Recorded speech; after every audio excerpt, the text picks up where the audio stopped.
भी सामने मजबूरी आ जाए, वह कहता है आज नहीं तो कल मेरा भाग्य का उदय जरूर होगा।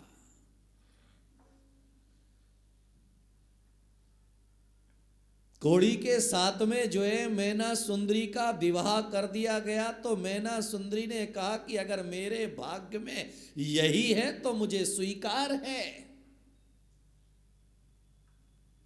लेकिन मैं अपना पुरुषार्थ करना नहीं छोड़ूंगी। पहली रात है, श्रीपाल की आंखों से टप टप आंसू टपक रहे हैं। सिंहासन आपके लिए ही खाली है।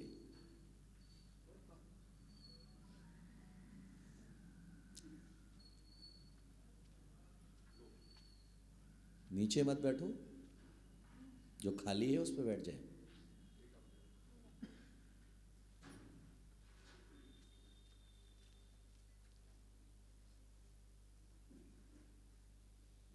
श्रीपाल कहता है कि तेरे जैसी सर्वांग से सुंदर तेरे पिता ने भले ही कैसा भी कर्म किया हो, भले ही तेरा विवाह मेरे साथ कर दिया हो, लेकिन मेरा मन तुझे जो है इस दुख में डालने का बिल्कुल नहीं है। मैं तुझे अपनी तरफ से आजाद करता हूं।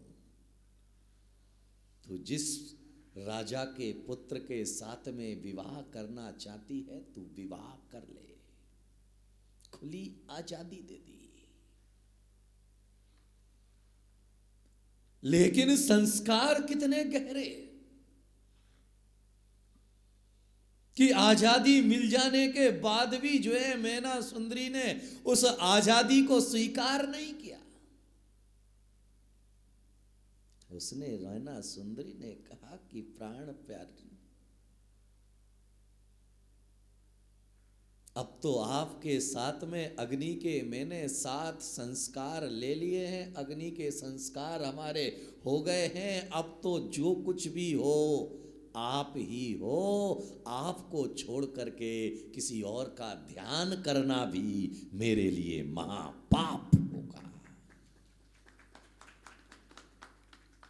और आज के समय में देखा जाए,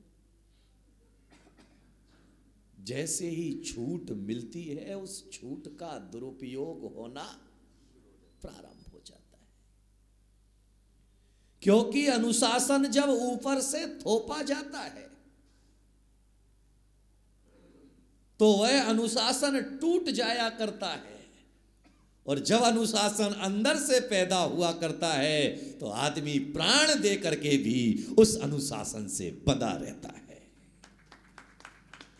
इसीलिए जैन ग्रंथ कहते हैं किसी से जबरन कोई कार्य मत कराओ। जीव की स्वतंत्र सत्ता है, उस स्वतंत्र सत्ता का दोहन नहीं होना चाहिए, क्योंकि हर जीव की अपनी अपनी परंपरा है। एक जीव की, जिस जीव की जो परिणति है वह जीव की परिणति वैसी ही रहने वाली है। जब भी बदलाव आएगा उसके अंदर, जब भी परिवर्तन आएगा उसके अंदर, वह परिवर्तन उसके स्वयं के पुरुषार्थ से ही आएगा। इसीलिए जो है धर्म द्रव्य का जो कार्य है वह धर्म द्रव्य करता है, और अधर्म द्रव्य का जो कार्य है वह अधर्म द्रव्य करता है। विप्लव आगे आ जाओ। धर्म द्रव्य का कार्य है चलते हुए जीव को सहयोग प्रदान करना।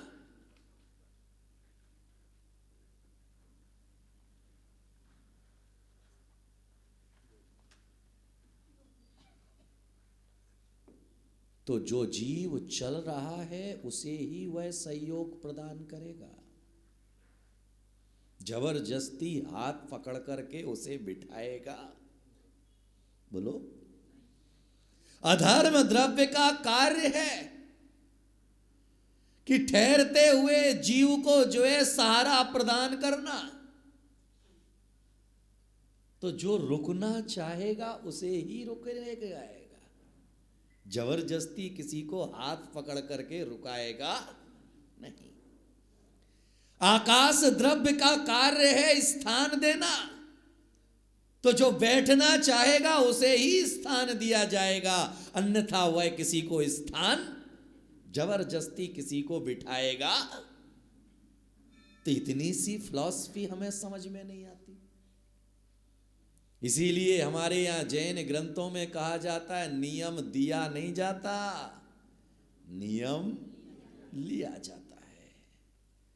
जो दिया जाता है वह टूट जाता है, लेकिन जो लिया जाता है वह प्राण दे करके भी पालन किया जाता है।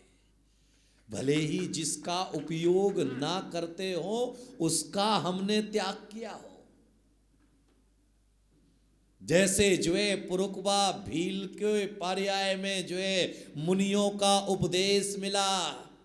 मुनियों ने पूछा भाई तू क्या खाता है? बोले मैं तो शिकारी हूं, मांस खाना मेरा भोजन है, इसीलिए जो है मैं मांस का त्याग नहीं कर सकता। तो बोले भाई एक काम करो, ऐसा भी तो कोई मांस होगा जिसका तू खा सेवन नहीं करता होगा। बोले है ना, मैं कौवे का मांस नहीं खाता। तो मुनि ने कहा ठीक है भाई, आज से तू नियम कर ले कि मैं कौवे के मांस का त्याग करता हूं। उसने कहा इसमें कौन सी बड़ी बात है, कौवे के मांस का त्याग करना है कर दूंगा मैं, क्योंकि उसे तो मैं वैसे भी नहीं खाता हूं। लेकिन जब मृत्यु के क्षण निकट आए, बीमार पड़ा, वैद्य और हकीमों ने कहा कि अगर तेरे प्राण बच सकते हैं अब तो केवल किससे? कौवे के मांस से बच सकते हैं, उसके साथ में अगर दवाई लोगे तो ही बचोगे। उसने कहा मर जाऊंगा लेकिन कौवे का मांस, और तुम होते तो क्या सलाह देते? अभी तो खा ले, बाद में प्रायश्चित करवा देंगे। एक दामाद को जानता हूं, वो यहीं बैठा है, कहो तो खड़ा करूं? यहीं बैठा है वो दामाद, खड़ा करूं? बोलो हाँ या ना? नहीं? हाँ, वैसे भी दूसरे की पोल खोलने में क्या फायदा है। क्या हुआ? उसका भोजन में जो है आलू का त्याग था। ससुराल गया, सासू ने जो है उसके लिए पूड़ी और आलू की सब्जी बनाई थी। उसने जैसे ही देखा पूड़ी और आलू की सब्जी, तमतमा गया। सासू को मालूम है मेरा आलू का त्याग है, फिर भी आलू बना के रख दी। सास ने कहा कि भाई दामाद जी नाराज क्यों होते हो? आलू का त्याग है ना, आलू के रसे का थोड़ी ना त्याग है। आलू आलू छोड़ दो, ये देखो इन्हें मालूम है रसा रसा खा लो। जैसे इनका त्याग है मूली का, लेकिन मूली के पत्ते खा लेंगे।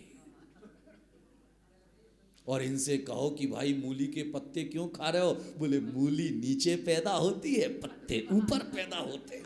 मेरा नीचे वाली चीज का त्याग है, ऊपर वाली का थोड़ी ना। गुड़ खाएंगे, गुलगुले से परहेज करेंगे, साइड इफेक्ट तुरंत ले लेंगे। नियम लेने के बाद में अगर मन से कोई नियम लिया गया है तो उसे जो है जान दे करके भी पालन करो। क्योंकि जब तुम परीक्षा में पास होगे ना, तभी तो अगली क्लास में जाओगे। 5वीं क्लास की पढ़ाई कर रहे हो और अगर 6वीं में जाना है तो क्या करना पड़ेगा? बोलो, 5वीं जब पास करोगे तभी तो 6वीं में जाओगे। तो अगर जो है मनुष्य जीवन से अगर तुम्हें देव पर्याय को प्राप्त करना है, देव पर्याय में जाना है, तो आज अपना आचरण सुधारोगे, आज अपना व्यवहार सुधारोगे, आज अपना क्रियाकलाप सुधारोगे, आज ये मनुष्य जीवन की पढ़ाई जैन अनुशासन के आचरण के अनुसार जियोगे, तभी तो जाकर के देव गति को प्राप्त हो पाओगे। जब इसी परीक्षा में फेल हो जाओगे तो देव गति में कहां से जाओगे? स्वर्ग जाना है ना, क्योंकि मोक्ष तो इस काल में है नहीं। किस किस को जाना है स्वर्ग? हाथ उठाओ। जिन जिन को स्वर्ग जाना है हाथ उठाओ। तुम्हें नहीं जाना है? एक जगह मैंने पूछा, मैंने कहा भाई बताओ स्वर्ग किस किस को जाना है? सारे लोगों ने हाथ उठाए, एक दादाजी ने हाथ नहीं उठाया। मैंने दादाजी से पूछा कि दादाजी क्या तुम्हें स्वर्ग नहीं जाना है? बोले महाराज मुझे स्वर्ग वर्ग कहीं नहीं जाना है, दादी ने घर से कह के भेजा है यहां से सीधे प्रवचन में जाना है, प्रवचन से सीधे घर आना, नहीं तो तुम्हारी टांग तोड़ दूंगी।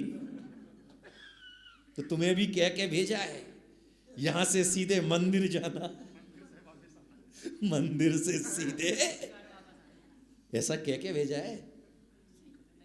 तो फिर उठाओ हाथ जिन जिन को स्वर्ग जाना है, पड़ोसी को देख करके नहीं।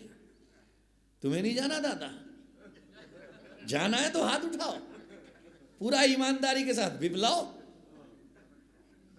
हाथ तो ऐसे उठा रहे जैसे स्वर्ग तुम्हारे बाप की बपौती हो। सुबह से उठ करके काम कर रहे हो नरक जाने के, और जाना कहां है? हर झोंपड़ी में रहने वाले सपना कहां का देखता है?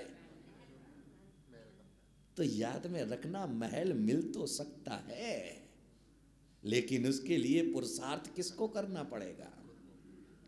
बोलो। नहीं, माला फेरे महाराज, फल मिले तुम्हें।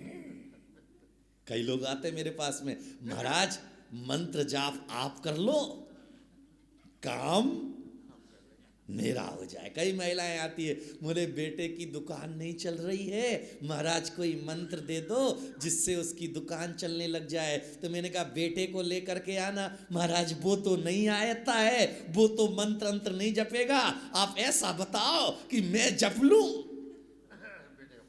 और बेटे की दुकान चलने लग जाए। तो बीमार होंगे विनोद जी और दवाई खाएगी अम्मा जी, सही हो जाएंगे ना विनोद जी?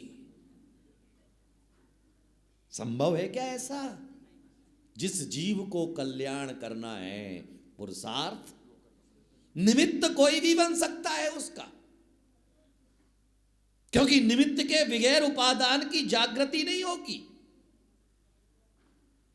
निमित्त बना जा सकता है, लेकिन निमित्त का उपादान जागृत करने के लिए जो है निमित्त मिल गया है, तो उस निमित्त का उपयोग कर लोगे तो तुम्हारे अंदर का उपादान जागृत हो जाएगा, और उपादान जागृत हो जाएगा तो तुम्हारा भवितव्य सुधर जाएगा। भगवान क्या है? निमित्त। गुरु क्या है? निमित्त। जिनवाणी क्या है? निमित्त। मुनियों को आहार देना क्या है? निमित्त। स्वाध्याय करना क्या है? निमित्त। माला फेरना क्या है? निमित्त। और जैसे जैसे शुभ निमित्तों का उपयोग करते जाओगे, वैसे वैसे तुम्हारे भाव विशुद्ध होते जाएंगे, और जितने जितने भाव विशुद्ध होते जाएंगे उतना तुम्हारी पर्याय का क्षय होता चला जाएगा।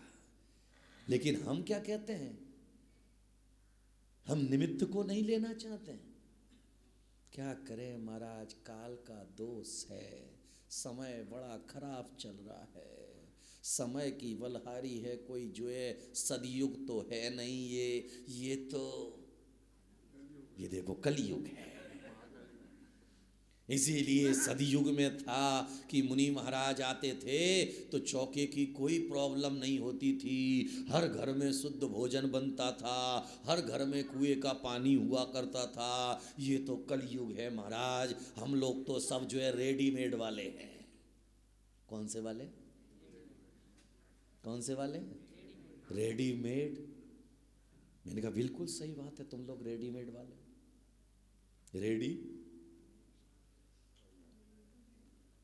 रेडी मतलब तैयार, मैड मतलब पागल।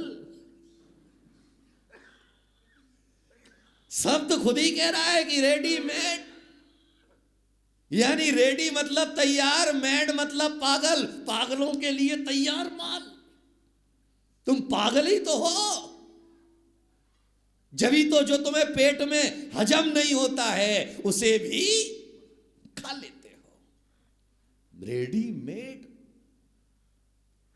याद में रखना कि उस रेडीमेड के चक्कर में तुम्हारी अपनी जिंदगी, इसलिए आज आदमी को कपड़ा चाहिए रेडीमेड।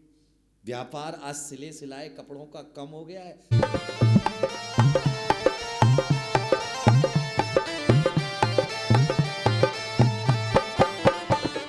एक चीज याद है, जय हो।